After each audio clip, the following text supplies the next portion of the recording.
Which of the following statement और statements is और are correct about BT brinjal. BT brinjal के ऊपर question इसलिए पूछा जा रहा है बिकॉज रीसेंट पीएसएफ पाए गए, ये कंफर्म हो चुका है राधा कि हरियाणा के अंदर कुछ फार्मर्स जो है वो बीटी ब्रिंजल को उगा रहे हैं। और आपको पता है कि बीटी ब्रिंजल जो है 2010 में ही, आई थिंक तब एनवायरमेंट मिनिस्टर जयराम रमेश जी थे हमारे, तभी से ही इसको बीटी ब्रिंजल को जो था बैन कर दिया गया था बिकॉज इसके हेल्थ कॉन्सिक्वेंसेस क्या होंगे ये अभी किसी को भी नहीं पता है। तो इतने ज्यादा एक्सपेरिमेंट हुए नहीं, और अगर हम इसको सीधा ही कंज्यूम करना शुरू कर देते हैं तो हमारी हेल्थ के ऊपर और बाकी की जो प्लांट वैरायटीज है उन पे क्या इंपैक्ट होगा उसको अभी हम असर्टेन नहीं कर पाए हैं। इसी वजह से बीटी ब्रिंजल जो था इसको मना किया गया था कि हम इसकी खेती नहीं करेंगे। और यहाँ पे हरियाणा में ऐसा देखा गया कि बीटी ब्रिंजल जो है वो उगाया जा रहा है, इसी वजह से ये क्वेश्चन और न्यूज भी ये काफी दी गई थी।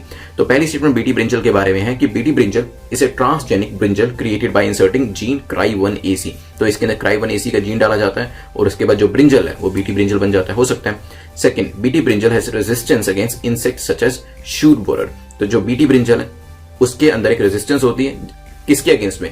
जो ब्रिंजल के लिए इंसेक्ट्स खतरनाक होते हैं जैसे कि shoot borer. Take 10 to 15 seconds, फिर इसको डिस्कस करते हैं।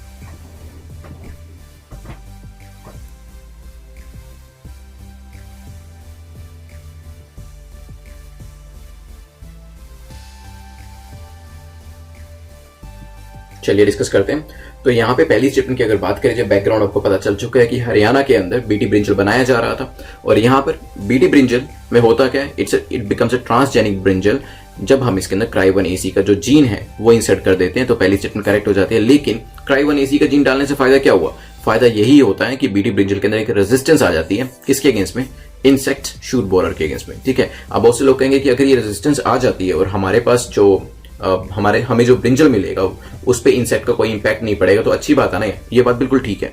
लेकिन इसके लॉन्ग टर्म कॉन्सिक्वेंसेस क्या है कि हो सकता है आज तो बीटी ब्रिंजल जो है वो आपको दिखेगा कि रेजिस्टेंस डेवलप कर लिया उसने इंसेक्ट के अगेंस्ट में, लेकिन ये भी तो हो सकता है कि over a period of time जो इंसेक्ट है वो भी अपने अंदर मॉडिफिकेशन करे और फिर वो सिर्फ इसी क्रॉप को नहीं बाकी जितने भी क्रॉप्स हैं आसपास की उसको भी एडवर्स इंपैक्ट करना शुरू कर दे। और बाद में इवन CRY1AC जीन डालने के बावजूद भी जो इंसेक्ट है वो आपकी सिर्फ ब्रिंजल की ही जो खेती होती है उसको ही नहीं बट आसपास की और जो खेती होती है उसको भी नुकसान पहुंचाए। तो यहाँ पे लॉन्ग टर्म कॉन्सिक्वेंसेस क्योंकि क्लियर नहीं है, इसी वजह से ये कहा गया कि अभी जल्दी नहीं करनी चाहिए जो आपकी बीटी क्रॉप है इसको लाने के लिए।